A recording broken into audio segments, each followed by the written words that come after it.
Support comes from the Missouri Forest Products Association, committed to conservation and careful management of the state's forests to make them more resilient and better habitats for wildlife. ChooseWood.com. Welcome to St. Louis on the Air. I'm Sarah Fenske.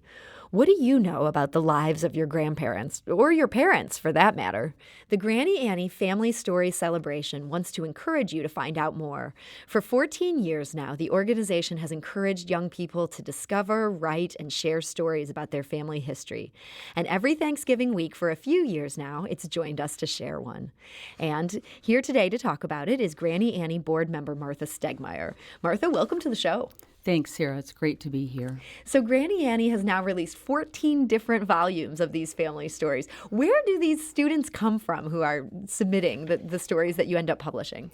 Sarah, that's a really good question because the Grannie Annie was started by a St. Louis area teacher and writer, but it caught on pretty quickly, and now stories come from all over the world.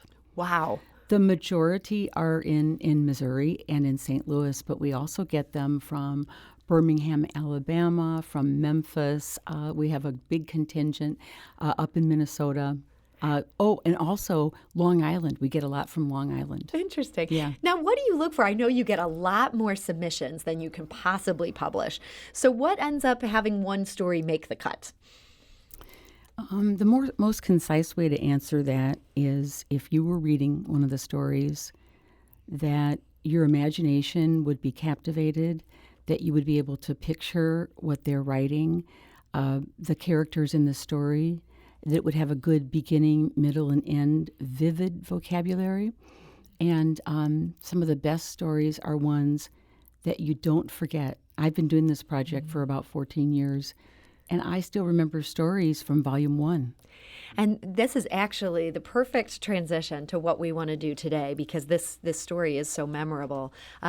This year's book is Volume 14, and we asked one of the young authors to record her story in our St. Louis Public Radio studio last week. We're going to play that for you today. And so the story has been written and performed by Karissa, and it's about her grandmother's journey to America after fleeing what used to be called Manchuria during World War II.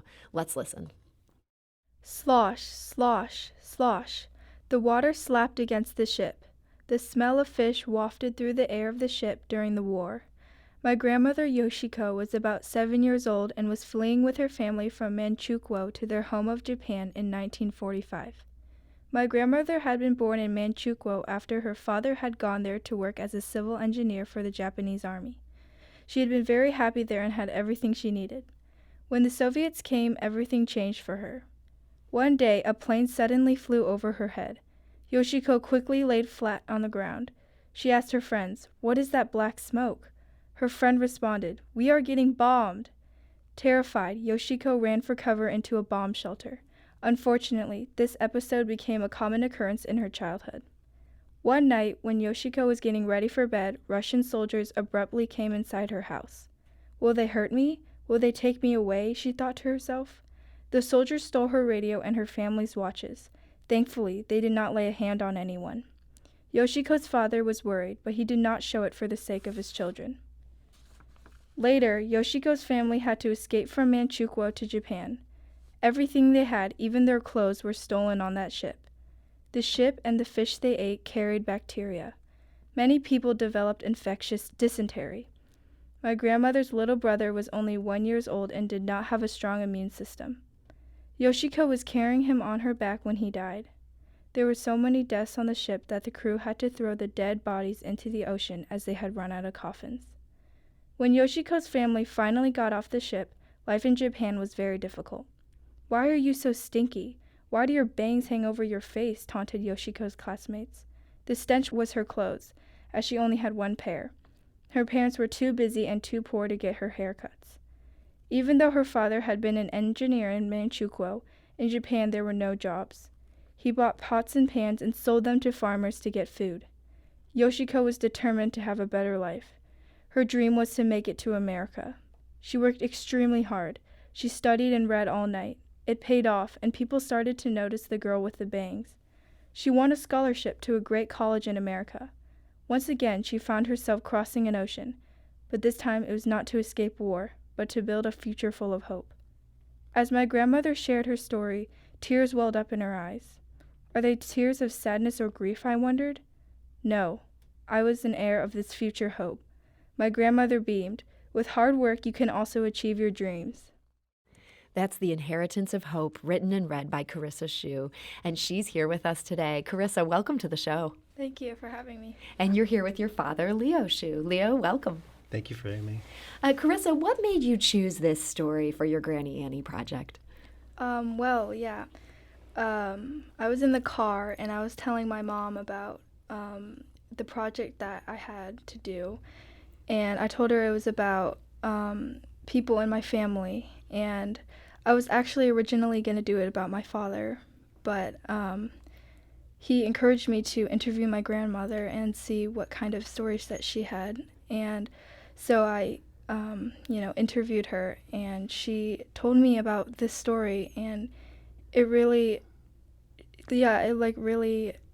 spoke to me in my heart and showed me how you can achieve anything you want and you can learn from your mistakes and do anything you want.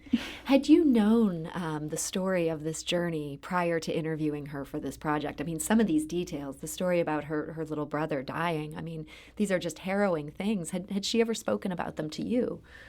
No, I knew she had 2 sisters, but I had no idea that she had a brother, and I had no idea that he died on her back when she was really little, and her brother was even more little than she was. Mm-hmm. So, yeah. Was it difficult to get her to open up about some of these terrible things?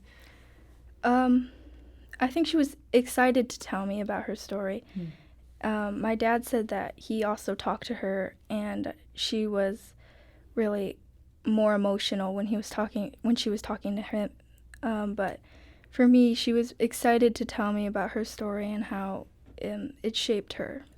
Leo, your mother's story is just amazing. I imagine that's why you recommended that your daughter interview her.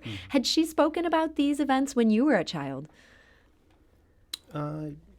Yes, she would often describe that, especially during times of my own stress and struggles.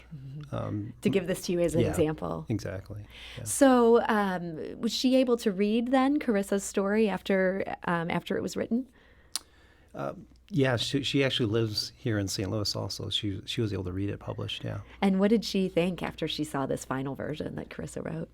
You know, she's been working on kind of her own memoirs for some time, and I think she probably never even imagined that her granddaughter would be writing about it. So I think seeing it in print was really profound to her. Yeah. And this story is so amazing, Martha. Just hearing these details of her grandmother's life, this sounds like exactly the kind of story that you want to get young people involved in gathering. Yes, but we have quite a variety of stories. On our website, we have all the past stories that have been published over the last 14 years, and they're organized by topics. And if you were to look at the topics, it's quite interesting. You'll have different war stories, often of heroism, but there are stories about pranks and funny Uncle Bob stories and snow and adventure, and so they're not all serious. It really runs the gamut. I'm going to go to the phone lines. We have a caller who's familiar with the work of the Grannie Annie Project. This is Ailey calling from New York. Ailey, hi, you're on St. Louis on the Air. Hi, thanks for taking my call. Yes, so you said you're a school teacher? Yeah, I am a school teacher in New York. And what about this project do you find appealing? I mean, I heard about this project, from my wife, who heard about it from a coworker. I mean, just the idea of listening to families and connecting children with their families and children to each other, listening to each other's stories, was something that I found deeply appealing. And after I've actually been able to run the Grannie Annie program with my students for 3 years, we're looking forward to our 4th year. And each year the students get very excited. It's almost become a rite of passage. I'm with my 5th graders. And you've seen them then just have a great experience with this. Oh, I think we may have lost. Oh, Ailey, are you still there? Yeah. Okay. And what kind of impact has this had for your class? Well, I mean, the students, definitely at parent-teacher conferences, I'm hearing, I hear from the parents how meaningful it is to them to have their children ask them, tell me a story about your life, or about, someone else in the family's life. And connecting families with each other is just something that I find of a very, very great value. Ailey, thank you for that. I appreciate that. Martha, I imagine that's not the first time you've heard that kind of response from a teacher or somebody who's given this program a try. No, we hear it time and time again. And when we have the festival, usually in the beginning of June, where the published authors, actually anyone who's written a story or done an illustration during the year is invited to come, we have whole families come. And we always introduce the person that the story is about. And we hear over and over how this has knit the family together in ways that they couldn't have imagined. So, Karissa, if people were interested in following in your footsteps and getting this kind of story from their family, what would you recommend as the first step? I would recommend to really think about your family line and ask your parents or your guardian or anyone near you if they know anyone in your family that has some interesting stories like I asked my mom and dad. And it can really show you like your amazing family that you never knew that you had. Martha, any tips you'd give for first-timers who are just trying to get a family member to open up? Well, I would go to the topics, to the stories on our website at thegrannieannie.org and look at some of the topics. But usually there's someone in the family that they can talk to, often a parent, who knows, number one, who's the story keeper, who's the keeper of the stories, but also, what stories they might have. They might have like 5 different ones. And then usually the student will go and talk to that person, make an appointment. Sometimes they'll even write a letter like inviting them to participate in the project. And then once they sit down with that person, they can take notes, sometimes with a tape recorder, often with the parent with them in case they miss anything. And then usually one of those stories stands out. Karissa, did you use a tape recorder? I actually Skyped her and Perfect. yes, and I recorded it on notes on a piece of paper and recorded her what she was saying. And also my dad was standing right near me in case I missed any important details. Okay. And did you find yourself asking a lot of follow-up questions, or? Yes, I wrote a bunch of questions on a piece of paper with follow-ups, and in case I needed her to elaborate on anything. Okay. So I guess it's important, find a way to record this or to take some good notes and to be ready to keep coming back and asking again and again until you get to the bottom of things. Well, it's a really exciting project, and Karissa, your story is just terrific. So Thank you. Karissa Shu, thank you so much for joining us today. And Leo Shu, thank you for being here as well. Thank you. Martha Stegmaier of the Grannie Annie Family Story Celebration, thank you for joining us today. And one more time, what's that website? It is www.thegrannieannie.org, and everything you would possibly want to do this program is on there. That's great. So that's a great resource. This is St. Louis on the Air on St. Louis Public Radio, 90.7 KWMU.